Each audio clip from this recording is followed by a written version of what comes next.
Hi, and welcome to Amsterdam edition of Florida Races.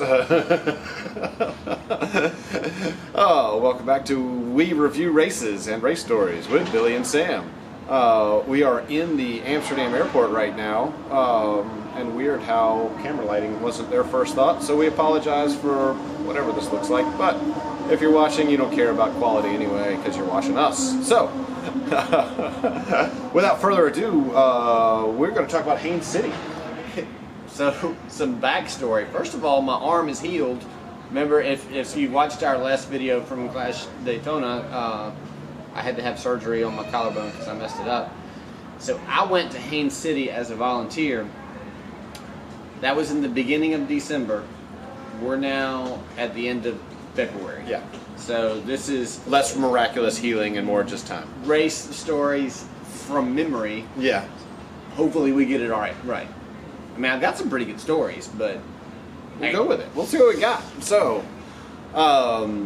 Haines City, I guess we just start out with, because all we did was drive down there, so travel. yeah. So it moved. It was in March. Yes. Typically in March every year, and then they moved it to the second weekend in December, and I think it's going to be the second weekend in December going forward. That's just the deal. So they actually had it twice in 2021. Yeah. Very strange coincidence that it happens to fall on the week after Clash Daytona. Yeah. I am certain that has nothing to do with anything, just a weird I mean, it was coincidence. cool for us because it gave us an opportunity to get an extra race in because there wasn't any races on the schedule after Clash in 2020. Absolutely. Or 2019, whenever the last time there Yeah. were regular races. And racing in December is really cool. I really like it. So In Florida. Sorry, racing in Florida in December. Yeah. For our friends from Pennsylvania and Wisconsin, Maybe not so cool. much. Different story. But yeah, it was good. The weather Yeah, was good. same course as what they usually have. I guess we'll go over check-in. So check-in. If you happen to watch this during COVID times, I don't know how long it's going to keep going, but they allowed me to defer to 2022. I mean, I'd already registered, but I was injured, so I couldn't do it. I just asked, hey, we're still in COVID protocol. You can still defer. So if you need to defer, I mean, we did it at the race, talking to people we knew at the race too, so that kind of helped, I'm sure. But there is something in place for Ironman to be able to defer your race if you need to during COVID times. Kudos to Ironman for that. Yeah, super appreciative of them doing that for us. But other than that, I mean, it's just standard check-in, no major COVID protocols, would you say? I mean, not even any masks or anything. Nothing. It's Florida. Florida's wide Open for business. Yeah. Had a decent Ironman village with plenty of stuff for sale. What a regular Ironman owned race, not a licensed race, so you just have more merchandise and stuff. Yeah. This is Haines City since we've been doing it, I don't know, 5 or 6 years now. Not much has changed. They're not projecting any big changes. I mean, transition's in the same place. The swim course is in the same place. I don't know that the bike course was exactly the same. Sometimes they change those a little bit, and the run course was... Yeah, I swear he talked about he was planning on changing the bike course, but it's altogether a possibility that I'm just mixing races at this point to just one big winter. So since this is not the week after, cleaning guy. Did y'all see the cleaning guy just go by? No, it's completely out of their frame. Oh, okay, well, if So- you just heard a whole bunch of racket, there's the guy with this cart that has a broom on the front that he's sweeping. So He definitely wanted to see what we were up to. Yeah, he saw that we were filming, so I wonder how many times he'll come back by. So Anyway. Yeah, so this, I swear he talked to us about changing up the bike a little bit, but that may be a different race, so please take that with a grain of salt. But the swim is definitely not changing. It is in that lake, and the only way to get a 1.2 mile swim is to do their MDOT. No, there's many ways to get 1.2. Yeah, you could definitely do 2 loops or 1.5 loops would or be so much better. something. But what they have is if you're an excellent swimmer, you're going to love this course, because on your Garmin it should be a perfect M for the Ironman M. for me, when I've done it, it's always, and so there's like a million turns, and I swim like 400 meters more than I'm supposed to, or something. But whatever. As far as the lake swim, I hate this lake swim the worst. I didn't actually have to do it though, so that's pretty cool. It wasn't so bad for you. Yeah. So it's fun. We met some people that were doing their first Ironman or first half Ironman there, and then I saw them again after the race, and I warned that just steer wide of each of the turns, and there's a lot of turns, because people are going to get bunched up at the buoys. So just know that. Post race, I saw him, and he was like, "Man, that swim was brutal." I think that's the worst swim in Ironman, honestly. Hey, it's tough. I mean, because you're doing basically a 180 around these buoys. It's not even a 90-degree turn. You're going almost all the way around, and then all the way around the other one, and all the way around. So yeah, I get it. It's unique. It is very unique, and if you're a good swimmer, great. And if you're not great. If you're not going to have a good time. If you're a good swimmer, go ahead and get in the front of the pack. Yeah. Just get in the front of the pack, and because everybody behind you is just going to get in your way. So. With that said, it's a lake swim, so nice calm waters. But was it wetsuit legal? Yes, wetsuit legal. Sorry, excuse me. I have a bit of a head cold. We're in Amsterdam spreading COVID. We can prove it's not COVID. Well, as of Sunday, it was not COVID. All right, so I guess that was kind of about the swim, but we're gonna tell stories in the meantime too. So since I wasn't participating in the race, I was like, hey, I'll volunteer, and I got to volunteer, and I was in transition with Godfather. So if you go to a lot of Ironman races, there's a couple of main guys that do transition. Too Tall wears the cowboy hat, and he's actually gotten promoted now. And then Godfather, who's been there forever, which is why he's the Godfather. And Godfather, both of them were actually at this race. Yeah. Too Tall was managing the whole event, and Godfather was doing transition. So I got to work with Godfather all day. So that was pretty cool. I got to come in, and I was the gatekeeper.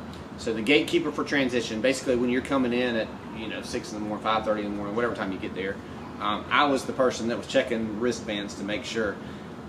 There were some sneaky people. First of all, there were stupid people that were just trying to go from one place to another, and you're like, hey, you got a stroller, I know that you're not coming in here. But then there were a whole bunch of people that were just trying to sneak in as much as they could with their buddies. Come on. Your buddy doesn't need you to help him set up transition. I know that it's cool to try to get in, but there's already so many people in there anyway. Yeah. You're just in the way. I think that's the actual function, is really just to help from being overcrowded. Yeah. Like, nobody's messing with anybody's stuff so much as there's just not a need for 800 more bodies in there. So that was the beginning. I was the gatekeeper, and then during the swim, I'm just kind of sitting there and at the gate, and first dude comes up that didn't finish the swim, and I'm talking to him. I was like, hey, man, are you okay? And he said, yeah, I wasn't feeling it today.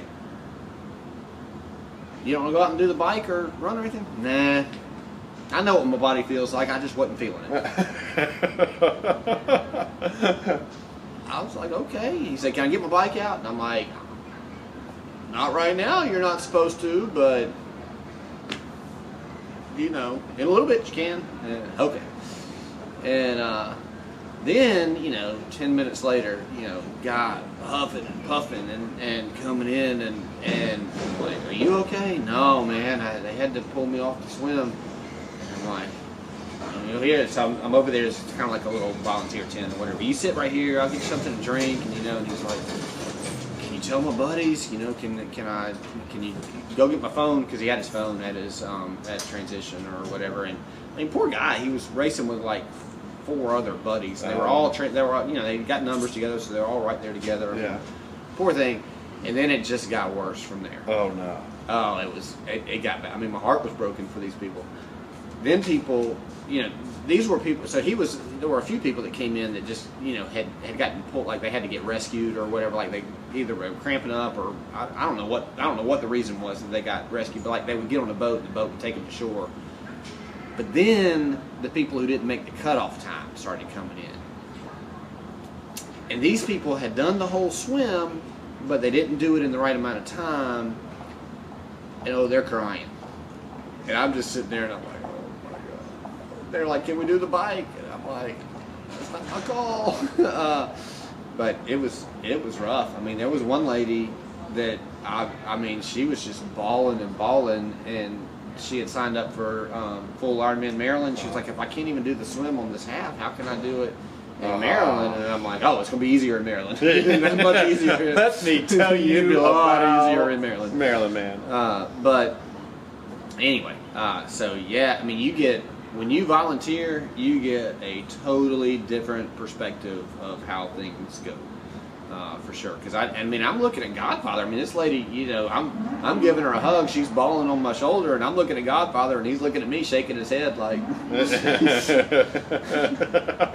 like, every race is like this. That would be man. really tough to do. Every race. I mean, he's for him, I think that he's probably insulated himself from that, and he doesn't try to comfort those people. But I mean, I'm like, how do you not comfort somebody like that? So anyway, that's it was tough. So.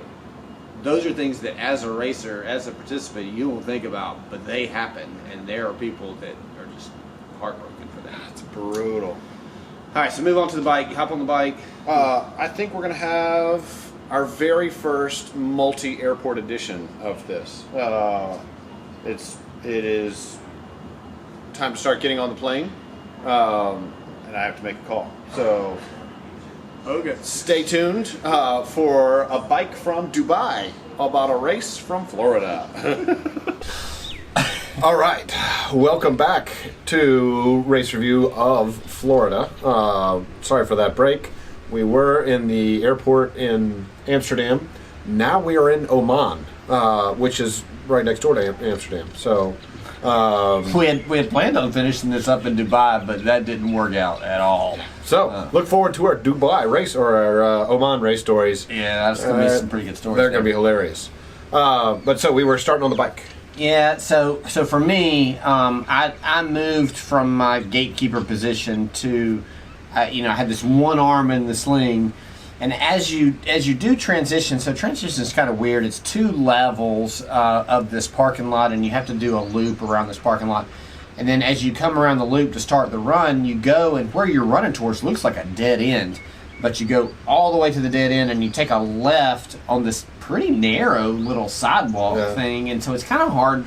I mean, a lot of people come around that corner, and they're like, where do I go? So I got stationed right there at the thing, and I got to use my one good arm. And I was doing this the whole time, tell you a point, and this is the way that you go, this is the way that you go. So that was people coming in off of the bike, came around and to get back on the run. That's what they were doing. So I was pointing them the way to go. But tell us about your experiences on the bike. Oh man. Oh. Are you tired? I see you yawning over there. Yeah, forgive me, guys. This was some tough travel. So the bike was interesting. It felt like a similar course to what we've done before. I don't believe they've changed it recently. So it's reasonable. It's not a bad bike, but it is hillier than you would expect for Florida in general. So it's nothing. There's no terrible climbs. We call it fairly rolling hills. Not a lot of shade. But I'm trying to remember. There was one guy that came up behind me and, hey man, I recognize your jersey. We did Augusta. I was in the North Carolina jersey. It's like, oh yeah, I remember you. I remember calling him North Carolina. He was like, yeah, you were with a group of buddies. I didn't really want to correct him. I knew one person going into that race, you. And so, it's just like everywhere. I meet people along the way. So that's funny. So say hi. But yeah, it's funny that people recognized. You do end up with a group of buddies. I mean, if I happen to catch you on the bike, it's usually you've got 4 or 5 people around you, and y'all are all laughing and carrying on. Same on the run. We're not at the front, so we might as well have a good time. I got you. I hear you. So yeah, nothing big to report. I mean, the roads there aren't amazing, but still better than Texas. The stories on the bike. So as I'm waving people in, there were some people that didn't finish the bike, and so they came in or maybe they wrecked or had bike problems or whatever. So you got to see the bikes coming in. And then at this point, when everybody gets out on the run, you're able to take bikes out of transition, like the people that got injured or whatever or stopped. So you kind of got to see those, and that was pretty tough. It was not nearly as heartbreaking on the swim. I think that if you don't make it on the bike, then you feel like you've actually done what you could do. Yeah. When you got cut off on the swim, you were like, oh my goodness, I didn't even get to do the bike. Yeah. So that was all right. I mean, there were some people that had cramped up, or I think there were a couple of wrecks out there, but that wasn't nearly as hard as the swim. So that was all right. I can't think of anything else. I mean, as far as transition or anything, can you think of anything else that you need to talk about? No. Just think about transition, and so Ironman will not allow bags against the outside perimeter fence, is what I'm going to call it, the outside fence. Somebody explained it as after the Boston bombing. We don't know whose bag that is. Yeah, so they take them up off the fence. So just beware of that. If you're on the inside, and you can put them against a wall or whatever. So there's lots of storage places. Hey, I've got my bag. I'm done with it. This transition is very large and has a lot of opportunity to kind of put your bag out of the way and come get it later. But just make sure it's not on that outside fence. They're coming into that run. They have changed it, or I think they changed it a couple of years ago. This is the first time I've done it as a 2-loop. It used to be the 3-loop run, and they have changed it now to a 2-loop run, and that is so much better. I'm going to call this run hilly. It is. There's a fair amount of elevation change. Once again, given that it's Florida. So do you still go through that neighborhood out there, or have to go down that big hill and up that big hill? You have to do it twice. Yeah, absolutely. So yeah, you've got some long sidewalks that are in the sun. It's December, so it's not baking, but it's still not. It's not a cool day. Cold. It's not a cold day, so just be aware of that. I don't really have any great stories from the run. I met a guy from the UK. He and his wife were there doing it together. So we were pushing to finish to get him to finish ahead of his wife. Yeah. Was his wife already finished? No, Okay. I think she was actually technically behind us. Okay. So he was okay, but I don't know how far ahead of him, how all that all worked out. So he was trying to finish before her. Yeah. So, I mean, my only cool story on the run was I got to hand you your medal. That was super cool. That was, when you have a volunteer shirt on, you can go anywhere. And so I went, after I finished up, telling everybody how to get on the run, I went, because since it was 2 loops, I mean, at some point people quit coming out of transition. I was able to go to the finish line and wait on Sam and give him his medal. That's really awesome. Highly recommended. If you can volunteer, because like he said, you don't have to volunteer for the whole time. So it's not like you're, the aid station people and that kind of thing are there for the whole time. But just for the bike aid stations or the run aid stations, I mean, you're not there all day. Yeah. And even then, you can do shifts. I mean, I highly recommend volunteering. It just gives you a different perspective. Yeah, super cool way of seeing the race, and I mean it's better than VIP access, really. Oh yeah, the VIPs don't get as much access as the volunteers do. Yeah, absolutely, volunteers. Yeah, they can. That was the deal. If you want VIP access, then volunteer for one section, and then just keep the shirt on all day. Go anywhere you want. Post race, there was not really anywhere to sit. You could sit on the ground inside the tent where the food was. There wasn't really much shade. I mean, they do have that pavilion, but it was kind of open and hot. It wasn't really a great setup, I think, for post-race food, other than you could sit on the ground inside where the food was. Yeah. And that was shady, and it was fine, and that's what a lot of people were doing. So, stay tuned for Panama, I think, is our next race. Yeah, we're going to go ahead and do that. So you'll see us in the same... Slightly different shirts. Same location. Thanks for watching.